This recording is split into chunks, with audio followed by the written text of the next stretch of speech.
ఓం శివాయ శ్రీమాత్రే నమః. మిత్రులకి, శ్రేభిలాషులకి, అలాగే నేను ఇంతగా ఆదరిస్తున్న యూట్యూబ్ ప్రేక్షకులందరికీ కూడా పేరు పేరు ధన్యవాదాలు. మిత్రులారా, మీ అందరికీ పరాదేవత ఎల్లవెల్లలా మీతో ఉండి మీ మనోవాంఛ నెరవేర్చాలని మనస్ఫూర్తిగా కోరుకుంటున్నాను. మనం నిత్య జీవితంలో చాలామందికి అనేక రకాల సమస్యలతో బాధపడుతూ ఉంటారు. అందులో ముఖ్యంగా ఇంటి సమస్యలు, ధన సమస్యలు, ఆరోగ్య సమస్యలు ఇవి ప్రప్రథమంగా కనిపిస్తాయి. చాలామందికి తెలియంది ఏంటంటే, మన ఇంటిలోనే వీటిని తగ్గించుకోవడానికి మన వంటగది ఒక అద్భుతమైన శక్తిగా పనిచేస్తుంది. తంత్రశాస్త్రంలో వంటగదిని ఒక యజ్ఞశాలగాను, లక్ష్మీ నిలయంగా చెప్తారు. అంటే మనం వంటకు వాడే పదార్థాలు ఏదైతే ఉన్నాయో అవన్నీ హోమానికి, యజ్ఞానికి వాడతారు. నిత్య పూజకి ప్రతి పదార్థం వంటగది నుంచే వస్తుంది. ఇది మీరు ఎవరైనా సరే సమస్యలు బాధపడుతున్నాము అనే వారికి నేను చెప్పబోయే సమస్యలు, వీటికి పరిష్కారంగా ఒక చిన్న పరిహారం, పంచదార డబ్బాలో ఒక చిన్న పరిహారం చేయాలి. ఈ పరిహారం చేస్తే చాలు, మీరు ఏదైతే కోరికలు ఉన్నాయో, సంపద కావాలనుకుంటున్నారో ఆ సంపద కోరికలు కూడా ప్రత్యేకించి మీరు అడిగినంతగా వస్తాయి. అలాగే మీకు ఈ వీడియో నచ్చినట్లయితే లైక్ చేయండి. ఛానల్ని కొత్తగా చూసే మిత్రులు సబ్స్క్రైబ్ చేసుకోండి. పక్కనే గంట సింబల్ ఉంటుంది, దాన్ని యాక్టివేట్ చేసుకొని ఈ వీడియోని 10 మంది మిత్రులకి షేర్ చేయండి. మనం ప్రతిరోజు కూడా పంచదార వాడుతూ ఉంటాం కదా. ఈ పంచదార శాస్త్రంలో మాధుర్యానికి సంబంధించిన పదార్థంగా చెప్తారు. అంటే శుక్రుడికి ఈ పదార్థాన్ని కేటాయించడం జరిగింది.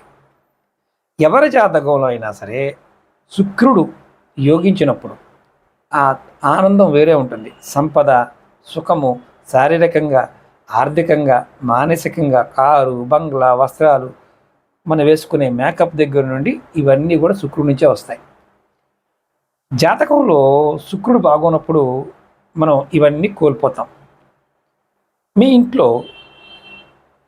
భార్యాభర్తల మధ్య ఎప్పుడు వైషమ్యాలు, పిల్లల మధ్య గొడవలు, అత్త ఆడపడుచు అలాగే భర్తతోనూ గొడవలు, చిన్న చిన్న విషయాలకు కూడా ఇబ్బందులు ఆకస్మికంగా ఈ వస్తున్నాయి అనుకోండి, మీ వంటగదిలో లోపం ఉందని అర్థం.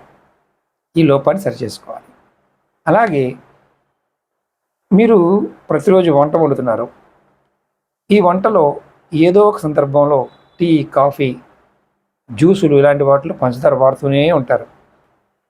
ఈ పంచదార నుంచి మనం శక్తిని పొందే మార్గమే ఈ ఉపాయం. ఇందులో 2 పదార్థాలు అంటే పంచదార, 2 ఆకులు కావాలి. ఆకస్మిక ధనప్రాప్తి, ఆరోగ్యం, ఆనందం, సంతోషం ఇవన్నీ పెరుగుతాయి. ఎలా చేయాలో చెప్తాను.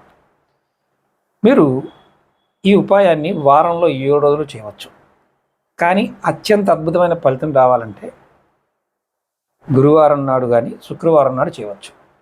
మీరు ముందుగా ఏం చేస్తారంటే, మీ వంటగదిని శుభ్రం చేయండి. మీ వంటగది మొత్తం చక్కగా శుభ్రం చేయండి. తర్వాత మీరు స్నానం చేయండి.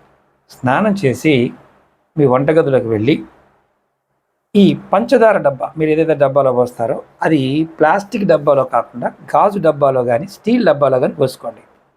దాని మూత తీయండి. మూత తీసి దానిలో ఒక బిర్యానీ ఆకు, పాడవకుండా ఉన్న బిర్యానీ ఆకును వేయండి. ఈ బిర్యానీ ఆకు వేయటం వల్ల అది కూడా డ్రైడ్ అనమాట, అంటే పూర్తిగా ఆరిపోయి ఉండాలి.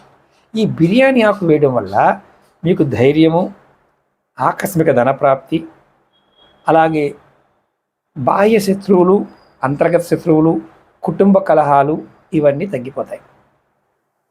ఈ ఆకు వేసి మీరు మూత పెట్టవచ్చు. 2వ ఆకు తులసి ఆకు. తులసి లక్ష్మీ స్వరూపం. మీ ఇంట్లో భార్యాభర్తల మధ్య ఎప్పుడు సంబంధంలో కీచులాట, గొడవలు అవ్వడం, ఎప్పుడు కొట్టుకోవడం, ప్రతి చిన్న విషయానికి ఇబ్బంది పడుతూ ఉన్నప్పుడు మీరు ఖచ్చితంగా దీన్ని ప్రయత్నం చేయాలి. ఈ తులసి ఆకును కూడా మీరు ఎప్పుడైనా తెచ్చుకోండి, కానీ ఎండబెట్టండి. ఎండబెట్టి డ్రై అయిన దాన్ని ఈ తులసి ఆకును కూడా మీరు ఆ డబ్బాలో వేయండి. మీరు ఈ డబ్బాలో ఉన్న ఆకులని ఈ డబ్బాని సపరేట్గా మెయింటైన్ చేయొచ్చు, లేదా మీరు రోజు తీసుకునే డబ్బాలో కూడా వేసుకోవచ్చు. మీరు ఇది వేసిన తర్వాత, ఈ ఆకులను వేసిన తర్వాత మీరు ఈ పంచదారని రెగ్యులర్గా మీరు వాడుకుంటూ ఉండాలి. ఎప్పుడైతే మీరు ఇలా వాడుతూ ఉంటారో ధైర్యము, అదృష్టము, సంపద, గొడవలు, ఇబ్బందులు ఇవన్నీ మెల్లమెల్లగా తొలగిపోతాయి. ఈ ఆకుల్ని 15 రోజులు ఉంచుకోండి. తర్వాత ఈ ఆకులు తీసేసి పారేసి మళ్ళీ కొత్తవి వేసుకోండి. ఇలా మీరు 15 రోజులకు ఒక్కసారి చేస్తూ ఉండండి. మీకు సంపద పాయింట్ ఆఫ్ వ్యూలో లెక్క పెట్టుకోలేనటువంటి సంపద కూడా లభించడానికి శుక్రుడు కారణమవుతాడు. బిర్యానీ ఆకు మామూలుగా మనకు వంటకి మాత్రమే అనుకుంటాం. తంత్రశాస్త్రంలో దీనికి ఉన్న శక్తి అమోఘం. సూర్యుడికి ఉన్నటువంటి శక్తి ఈ బిర్యానీ ఆకు ఉంది అని చెప్తారు. అంత గొప్ప శక్తి. ఆయుర్వేదంలో ఇవన్నీ మందులు, తంత్రంలో ఇవన్నీ మన కోరికలు తీర్చే పదార్థాలు. ఎవరైనా సరే ఈ ఉపాయాన్ని జాతి, మతము, కులం అంటూ లేదు, అందరూ చేయవచ్చు. అయితే ఒక చిన్న నియమం ఏంటంటే, ఏ మతమైనా ఏ జాతి అయినా సరే ఒక చిన్న నామాన్ని అనుకోవాలి. ఈ నామాన్ని మీరు ఎవరైతే ఈ ఉపాయం చేస్తారో, మగవారు చేయవచ్చు, ఆడవారు చేయవచ్చు, పిల్లలు ఎవరైనా చేయవచ్చు. ఈ నామాన్ని మనసులో రోజు ఒక 108 సార్లు అనుకోవాలి. ఓం శ్రీం మహాలక్ష్మియే నమః. మతము జాతితో పని లేదు, ఎవరైనా అనొచ్చు. ఇది ఆ రోజు వేసే ముందు అనుకోవాలి, సంకల్పం చెప్పుకోవాలి.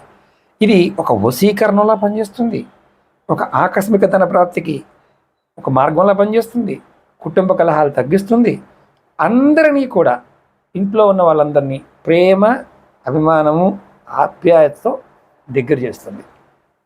మరి బయట వాళ్ళు వస్తారు, గురువుగారు టీ కాఫీ ఇస్తాము, ఇవ్వవచ్చా?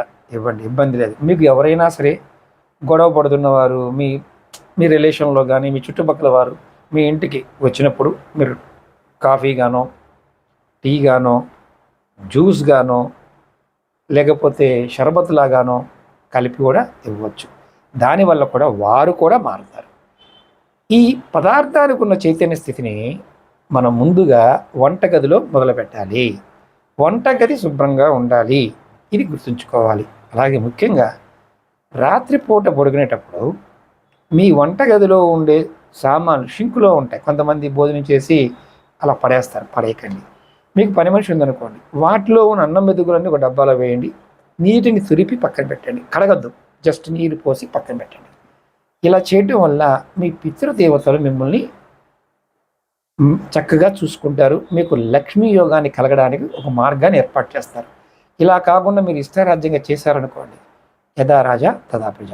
ఈ ఉపాయం చేస్తూ ఈ చిన్న ఈ విషయాన్ని కూడా గుర్తుంచుకోగలిగితే మీ జీవితంలో అద్భుతమైన మార్పుల్ని, అద్భుతమైన సంపదను చూస్తారు. చేతితో లెక్క పెట్టుకోలేనంత సంపద మీకు లభిస్తుందని తంత్రశాస్త్రం చెప్తుంది. అంటే పంచదారని మనం వాడే విధానంలో కూడా ఉంటుంది, పంచామృతంలో కూడా వాడతాం. అంటే అంత శక్తి దీనిలో ఉంటుంది. శుక్రుడు ఎవరికైతే యోగిస్తాడో, ఎవరి ఇంటిలో అయితే శుక్రుడు యొక్క శక్తిని పెంచుతారో ఆ ఇంట్లో స్త్రీలు, పురుషులు చక్కని సంసారం చేస్తారని శాస్త్రం చెప్తుంది. అలాగే మీకు ఈ వీడియో నచ్చినట్లయితే లైక్ చేసి ఈ వీడియోని 10 మంది మిత్రులకు షేర్ చేయండి. ఓం నమః శివాయ, శ్రీమాత్రే నమః.